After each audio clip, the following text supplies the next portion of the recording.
Hello दोस्तों, स्वागत है आप सभी का। आज के हमारे वीडियो का टॉपिक है द्वैत शासन और इसमें हम जानेंगे द्वैत शासन क्या थी, यह कब शुरू हुई, इसे किसने शुरू किया।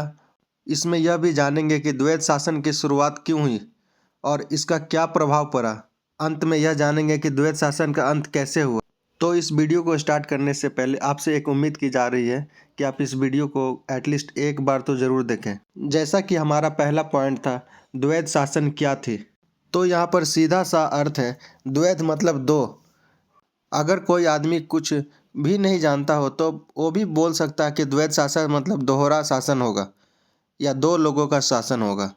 अतः यह क्लियर है कि द्वैत शासन का अर्थ दोहरा शासन या दोहरी नीति थी और इस शासन की विशेषता थी उत्तरदायित्व रहित अधिकार तथा अधिकार रहित उत्तरदायित्व। अब यहाँ पर समझने वाली बात यह है कि आखिर यह शासन व्यवस्था उत्तरदायित्व रहित अधिकार कैसे देती थी और जिसे अधिकार देती थी उससे उत्तरदायित्व क्यों नहीं देती थी।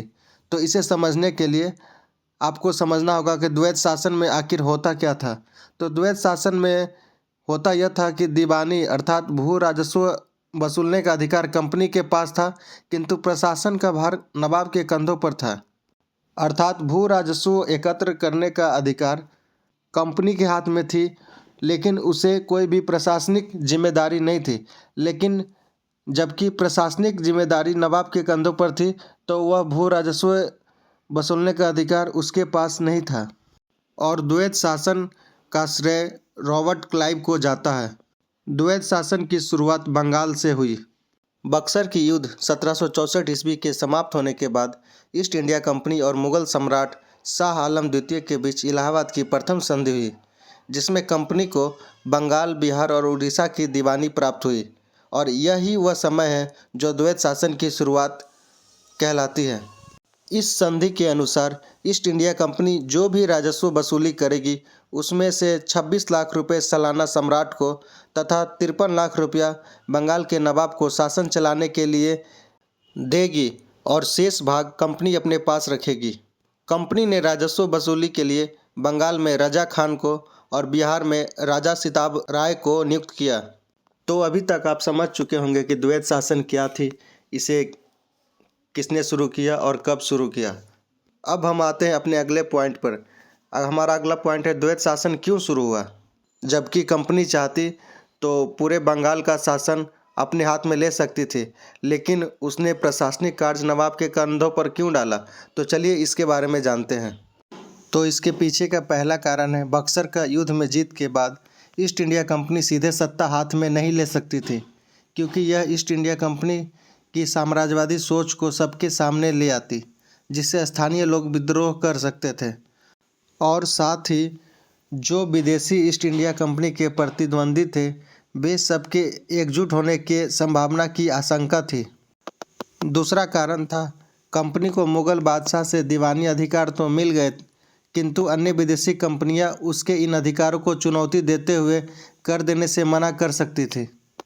अगला कारण था ईस्ट इंडिया कंपनी एक साथ अपनी व्यापारिक हित के साथ साथ बंगाल की प्रशासनिक व्यवस्था संभाल सकने में असमर्थ थी और कंपनी के बोर्ड ऑफ डायरेक्टर्स उस समय प्रशासनिक नियंत्रण के बजाय आर्थिक लाभ कमाने का लक्ष्य बना चुके थे। यदि कंपनी प्रशासनिक उत्तरदायित्व लेती तो उसके आर्थिक लाभ में कमी आ सकती थी।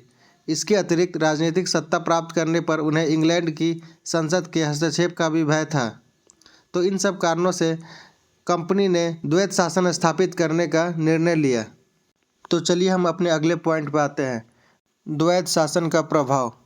द्वैत शासन के बहुत सारे प्रभाव पड़े, उनमें प्रमुख है शोषण, कुप्रशासन और अराजकता में वृद्धि, उद्योग धंधों का पतन, कृषि का पतन।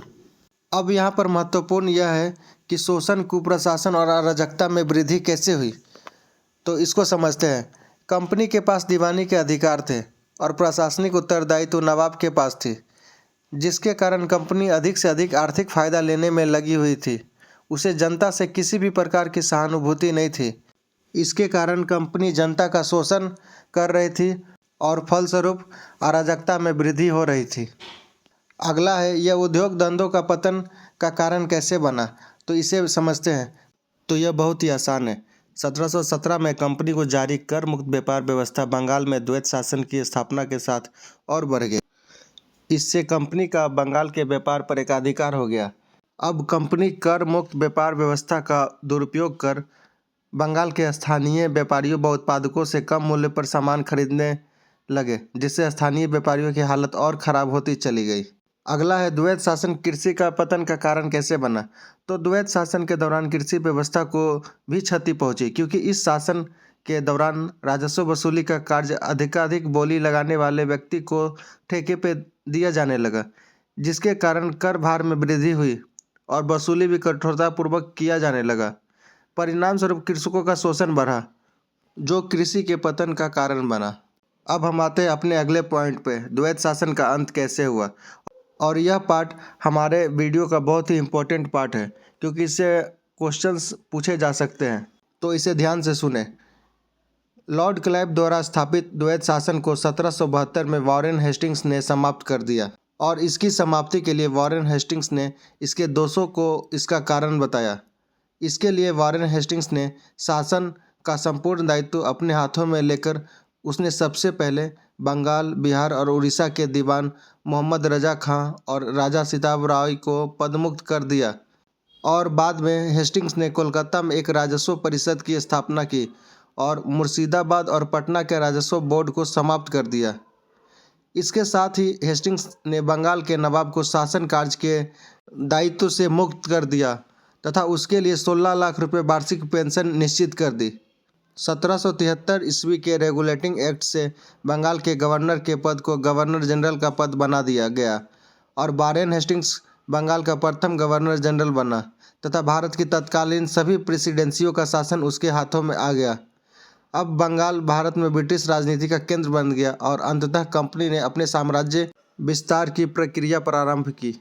तो इस वीडियो में हमने जाना कि द्वैत शासन का अर्थ होता है दोहरा शासन या दोहरी नीति, और इसका श्रेय लॉर्ड क्लाइव को गया और यह बंगाल में शुरू हुआ।